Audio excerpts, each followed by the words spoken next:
part two of the reading. Let's continue to understand how the video games are so different than the thing that we are used to think about it, right? So let's take a look. Let's make the first question: is video game a mental pleasure? Do we have pleasure as our ultimate goal in life? Do we live? Do we wake up every day to look for pleasure? If so, let's see how the video games are the best thing that you can do in your life. Let's start with a venture ontological about what video games are. I think that would be the an ontological venture. First of all, it is worth highlighting that what we are calling video game here does not concern the electronic device itself or the combination between it and the TV, but its concept, its definition, the category to which it belongs, and the which he or it itself created and he came into existence. Well, let's start to refer to the video game as a he. Of course, we would not discuss here a physical object or the structure of matter because this is something that falls under physics, right? Firstly, it is reasonable to say that all writing is done with the intention of being useful in some way to one or more people. The search for leisure and happiness is something that is inherent in us and is inevitable, as Aristotle said. Now considering in principle that video games is an instrument of leisure, which in turn would make it one of our objectives, why, among all the experiences that exist with promises and reports that are much more striking and pleasurable than playing, are we choosing it as an important topic? So why do we have to talk about video games? Why don't we talk about pizza, sushi, sex, or whatever? In fact, the most important of them when it comes to leisure. Now to begin to partially understand the motivation for choosing it, the easiest way is to start by comparing it with similar experiences. As the name already indicates, video depends on the sense of vision to be perceived, but let's start with the least similar ones. That is, with other activities that require other senses. Obviously, we will not list the infinite activities and sources of pleasure that exist in the world, but we will seek to induce a consensus in favor of video games. Still, without exploring the technical terms that define it, the word video game, as compositions of nouns, presents itself from this proposing to make available at least two simultaneous activities. So this is a very good thing already. We have decided that something that should be very fun, it has to be at least more than one thing, right? Of course, for any other activity, it is usually possible to carry out others at the same time, but it's rare to find one that is necessarily plural like video games. This is because human beings, as we have seen, are always in search of happiness. They synthesize entertainment methods and stations. That's why we have the PlayStation, right? In an attempt to unify everything good in the same place, making video games, for example, one of these endeavors, right? Through it, it's possible nowadays to activate most of the senses, from vision, the screen itself, to hearing, effects and soundtrack, and touch, the joystick, and the standard joystick, and the modern motion sensors that we have in Nintendo Wii, and of course the PS5 has move sensors too. Leaving taste and smell for a future discussion. Well, that would be the future of the video games, right? When you can get a joystick like this and start to smell something that you are seeing. Even in 2024, the date of this writing, there is not much investment in the interaction with these senses, and later on, we'll see why. Although it is possible to make other activities a multitasking experience, the big difference with video games is the fact that they are already defined in this way. That is, their product is ready only when attention is paid from the beginning to all the elements that make it up, by definition, instead of allowing other sensations or pleasures at random. So the main idea behind the video game is that it is within its definition already that it is plural, right? So it has the proposal to make you happy like all the time, or to optimize your happiness. But of course, being two or three or four, that would be arbitrary, and this is not a good argument yet to say that this is the best thing that you can do, right?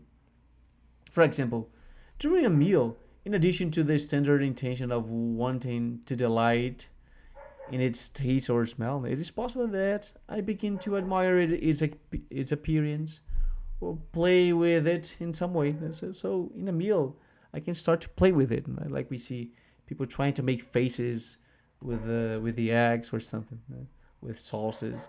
But it was not made with that intention. So although you can play with the meal, it hasn't been made with this intention. So video game would be better than meal already because it is plural and it has been made like this by purpose. However, this would still not be enough to justify this focus you are giving it.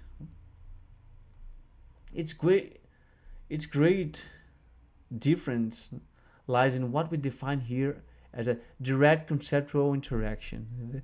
I've created this term here, ICD. ICD, that would be in Portuguese, right? Like I've told you guys before, I wasn't the responsible to make this English version of the paper, but it's a good track for us to make a quick reading about this. That would be DCI, right? In other words, while we interact physically in most pleasurable activities, as well as conceptually, that is, through an interface of mental objects, such as categories and abstractions used in the identification and standardization of pleasure. The video game not only uses all this, but depends on this set. An example would be better. In a film, for example, in a movie at the cinema, we see the entertainment of video and sound in it, but nevertheless, it aims to awaken us a mental reflection of the most diverse types, depending on who is watching. Even if the script writer defines a standard central idea, making this experience an extra senses activity. So when we are watching a movie, we aren't there just to watch a sequence of images and enjoy the soundtrack. No, the movie has a message, and you have to interact with it. Interpreting this message is already something that you could do to make yourself useful, to make yourself active in this interaction. And this is the first step to understand how technology and entertainment itself can help you to understand yourself, because you have to be active too. You don't just receive the message, but you have to interpret it. Right? We will not concern ourselves here with discussing whether mental objects arose from the senses or vice versa. Primacy of the mind of the world. And we are not here to discuss realism against idealism, right? And we should just admit that there is a physical against mental difference between, or for example, the difference between eating a loaf of bread and thinking about a loaf of bread, right? There is a difference between these two activities. Let's just assume that there is this difference. The latter being able to make us take into account several other factors about the bread, such as what would happen if it were spoiled, like for example, a rotten bread or something. If I couldn't eat it because it wasn't mine, or what I could add to it to make it taste better in a different way. That is, to conjecture about the bread and occupy myself in another way than what he proposes, without the obligation to do any of these things. So, thinking about a bread is different of literally eating a bread. I can think about a rotten bread, but I will not get intoxicated by it.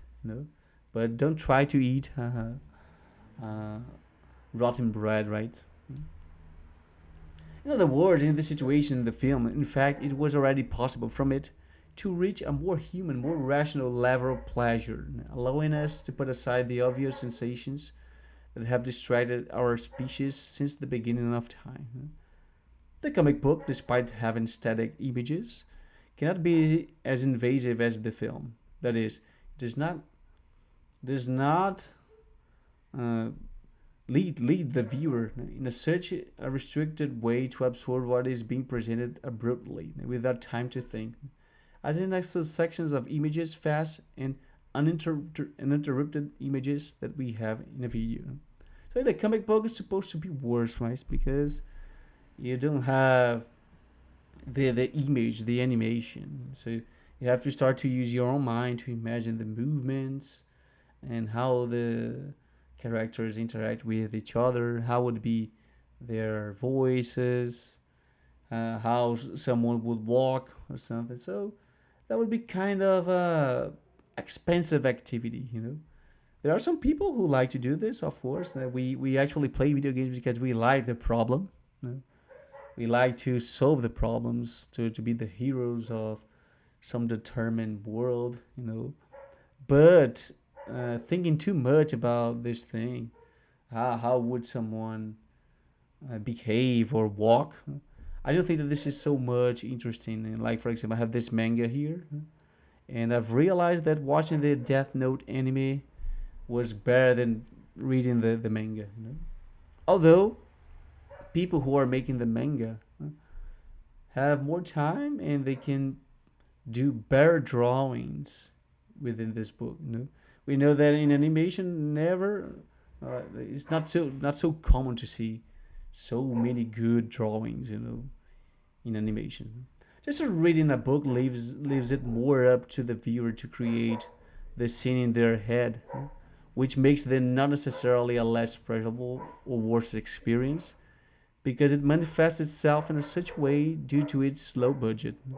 But just a different one that, by the way, it even has the advantage of being less likely to be Chloe. I don't know this word because it can always be thought in a new way with each new reading. However, because it has this character of appealing too much to mental exercise, that's what I've told you guys, too much exercise, which costs a lot of energy in the end. Most people are always focused on enjoying more obvious and simple entertainment, like a movie, because the more senses we use to identify something, the easier it is to understand it.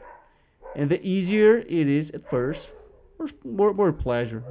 So if you are not expending too much energy to understand something, you are supposed to have more pleasure. Of course, that there is a controversy behind this because sometimes we like difficulty and we like difficult things to solve, but we must have a rule behind it. You cannot have pleasure in solving literally random ideas, you know. So the comic book, the movie, they wouldn't be better than video games because you have to use your mind to imagine things happening instead of just being happy with the fun behind it. You know, okay, there are people who like this effort, you know, but I don't think that this is theoretically the best way to have pleasure. We have to find a balance between work and not working. And this balance, I will argue in the next video that the video game can actually do this because we have this electronic device, we have this electronic dimension to help you with the bad things about the experience, like for example, helping you to make the rules be respected, and you will only focus on the gaming experience. You know? You don't have to spend your mental energy to imagine things happening because things are happening too much on the screen and you can actually interact with it. You can control with your own hand or whatever the things that are happening, and you are not so passive as you are in an anime or movie.